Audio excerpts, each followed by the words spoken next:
All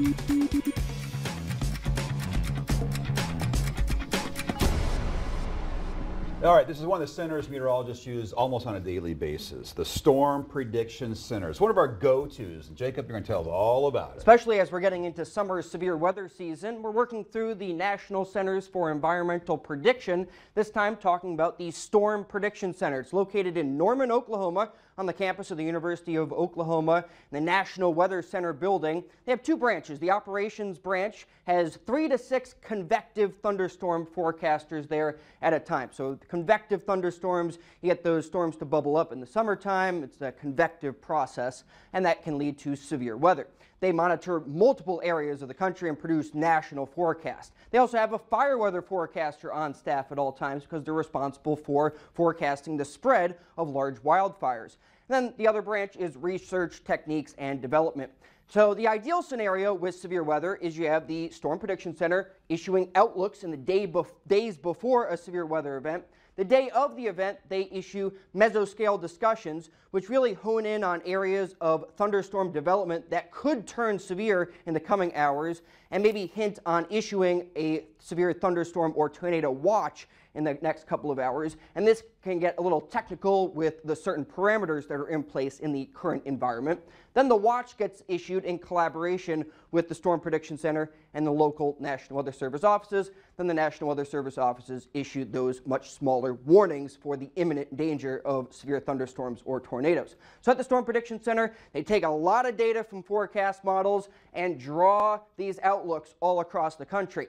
Now in the extended range, days 4 through 8, there's a lot more uncertainty, so they're just trying to target patterns that have the potential for a higher end severe weather outbreak. And then in the days 1, 2, and 3 outlooks, they have a 5-category scale, and one of the forecasters at the Storm Prediction Center will kind of explain how they go through this methodology of forecasting severe weather in the days before a possible outbreak.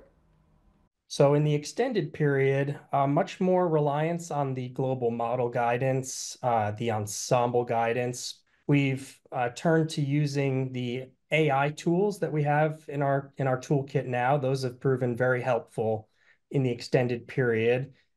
As we get closer to the near-term severe risk, there's much more of a dependence on the observational data.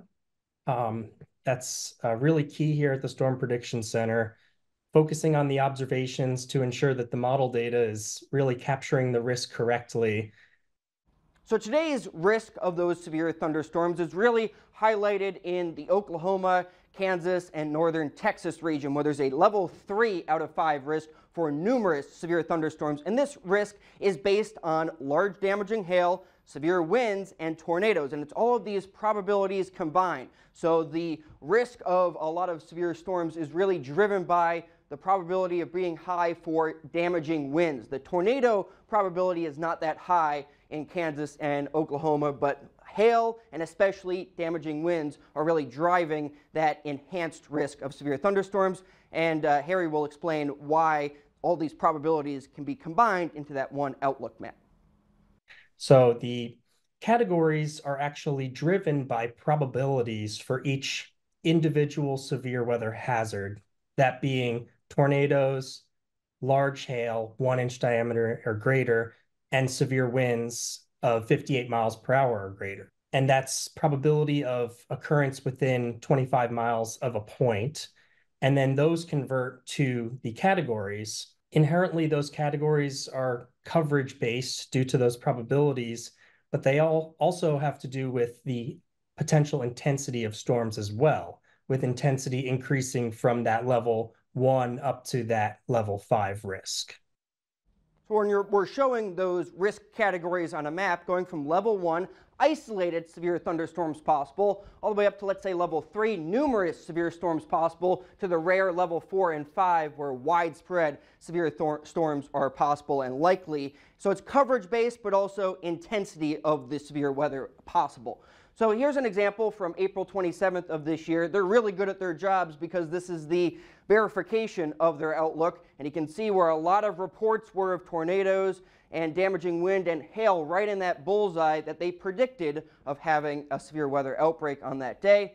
And you can really see the evolution of the long-range forecast. leading to the forecast in the immediate days before the severe weather outbreak there. So using the longer range to then hone in on the greatest risk area. That's a loop from 8-day forecast all the way down to the forecast the day of a severe weather outbreak earlier this month. So some new things that they're developing is the timing of the greatest threat of the severe storms. So this graph would show, let's say, between 4 and 9 p.m., your severe threat is the greatest in your location. So that's some new information that they're just developing now, as well as using artificial intelligence tools and developing ways to manage all the data that they have to look at to make the forecast. They also have these new conditional intensity forecasts.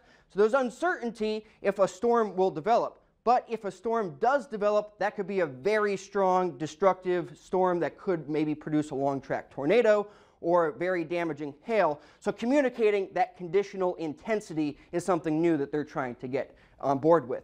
The other branch that they really focus on, or the forecast side of things, is with fire weather. You might not think that these two fit together, but there's a lot of similarities between fire weather forecasting and severe thunderstorm forecasting. They both use ingredients-based approaches.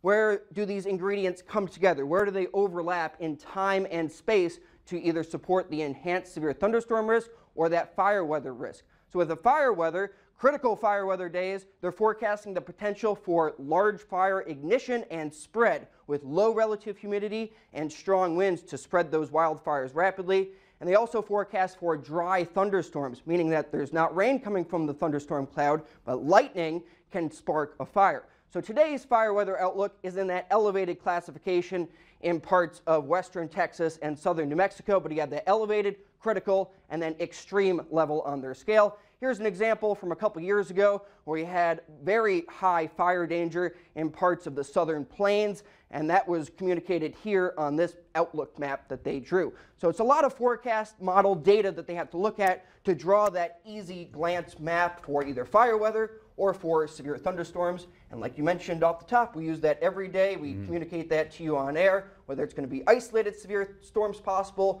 numerous severe storms possible, or even that rare widespread severe storm threat. So true. And we, as meteorologists, we can't do it all, right? And the Weather Service here locally issues the warnings, but it's the watch that comes from Norman, Oklahoma. It's all a collaboration. All of the stuff that goes on behind the scenes, it's amazing just to have an accurate forecast. It really is truly amazing. Well, I'm glad I got you guys watching. Yeah. Yes. And that National Center, the Storm Prediction Center. It's a great one to tour. I love that tour.